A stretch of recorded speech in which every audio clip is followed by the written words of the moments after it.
Clovers are widely recognized as specialty forage plants that can increase yield, improve forage quality, and extend the forage season.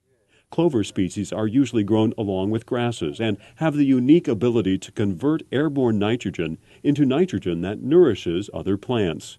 This unique ability to fix nitrogen is due to a bacteria associated with clover roots. Clover seed is often inoculated with these bacteria before being sold. If clover seed has not been inoculated, this step must be done by the farmer or rancher just before planting.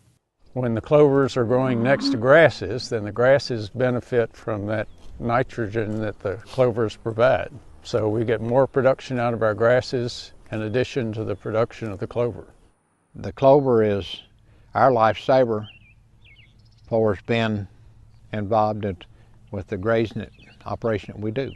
A grass and clover mixture usually results in higher quality forage than a grass-only stand, with the result being a higher level of animal performance. When the heifers are out here grazing, they graze both clover and grass, but clover provides protein, or more protein than the grass does. So they work well in combination. We get great results from the cattle. They do much better in areas where we've sowed clover. In many situations, a clover can extend the grazing season, and of course it's a very desirable objective to keep the animals grazing as much of the time as possible. The more days we can feed, the less stored feed we have to utilize, and basically if we look at that, it's a bottom line to profitability. The first step to growing clover successfully is to choose a species that is adapted to the type of soil, drainage conditions, and forage needs of your operation. Perennial clovers, like red or white, are normally grown with perennial grasses, such as tall fescue or orchard grass. Annual clovers, such as crimson or arrowleaf, are normally planted with annual grasses, like ryegrass. You need to really know your clovers and grasses and summer grasses and annual cool season grasses and know what will grow on what type of soil. The single most important management factor with clovers is number one, to get the soil pH in a proper range for growing clover. For most clovers, pH range of about 6 to 6.5 is ideal, although there are some clovers that are exceptions to that. White clover or red clover are usually planted into existing cool season perennial grass pastures. This can be done in either autumn or early spring, depending on geographic location. Annual clovers are often planted on the dormant sod of a warm season perennial grass in autumn. The seed of clovers are relatively small and dense.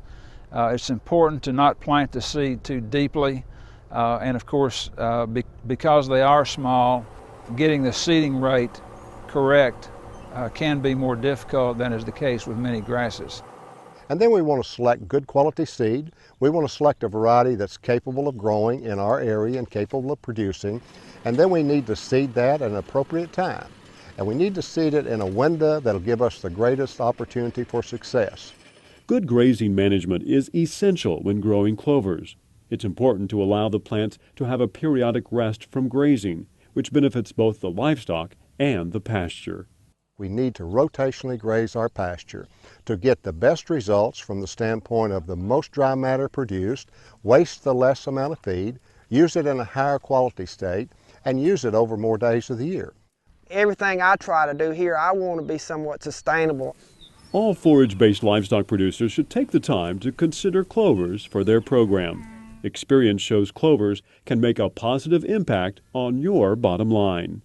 I certainly think that clovers and legumes in general should be a very important consideration of every serious-minded forage livestock producer who's in the business to be sustainable and profitable. With the price of nitrogen, clovers are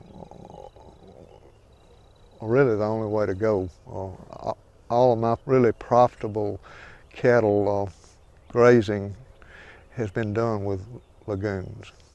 I've been planting clover for 25 years. You know, some years are better than others, no doubt. But year in and year out, it's always paid me to plant clover. For more information on the science and management of clovers, contact the Oregon Clover Commission, or you can also put this disc into your computer to access additional resources. To get specific information about this forage crop in your state, visit the USDA website. The concepts expressed in this video are based upon the book Southern Forages.